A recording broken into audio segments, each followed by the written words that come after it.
Small potatoes, then. Do you see this correction as small potatoes, or is it something more substantial we need to worry about? I think Bill Dudley actually raised a very important point, and this is fundamental to what happens to markets over the next 2 to 3 months, which is, does this market correction extend and have an impact on the US economy and the global economy, i.e. what's the economic effect? And if there is going to be an economic effect in terms of a downturn in economic activity and a reversal in inflationary expectations, then that is very important for Fed policy with the new incoming leader, chair, Mr. Powell, and that will delay Fed rate increases. Now, my view actually is very similar to Bill Dudley's, which is this is a correction.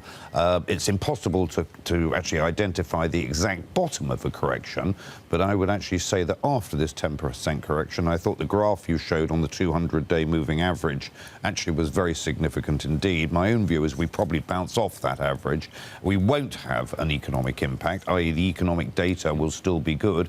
One piece of information which I follow closely is the Atlanta Fed GDP Now forecasts. They are forecasting the first quarter of this year GDP growth of 4%. So the message from them is very clear. No economic impact yet. Right. Well, the one thing that came through, we've had lots of people writing about. I was in Frankfurt yesterday, Anna was here, I was having conversations with the various people, and Axel Weber made the point, look, he said at Davos, volatility would come back. Have a look at this. Anna and I saw this chart last night, me on the way home, Anna on the way in. Yes. This is what it is. We work in different time zones. This is about realised volatility. By the way, when we updated the data, it changed the narrative. The red dot is, of course, realised volatility and the China devaluation. The green dot is Brexit drama.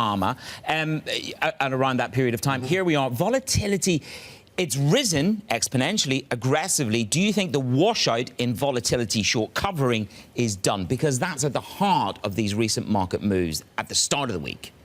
I think it was very clear that that period which you have on that graph of low volatility when the VIX was trading plus or minus 10. Yes. I think it was very clear that that period was unsustainable, and it was very clear that you would get a shock, and a shock, as shown by the Chinese and the Brexit events, results in the VIX trading temporarily back towards 30 or so. Now, are we going to have a shock in the VIX as we had when Lehman Brothers went bust? Let's not forget the VIX then went to actually 85. Now, is that going to happen? I would be very surprised, because economic and financial market circumstances are very different today than then. But, you know, having the VIX for the rest of this year trading on a low of 15 and a high of 30, and actually being quite volatile in that range, I think it would be my central case. But Bob, just a slight side thought. I was reading a great piece by Barry Ritholtz on the Bloomberg, 5 rules for investing, worth remembering. How much do you agree with these? You know, don't buy what you don't understand. Beware institutional products repackaged for the retail environment. Have many people got involved in volatility products who should not be involved in volatility products? There's a very simple answer to that question, and it's yes.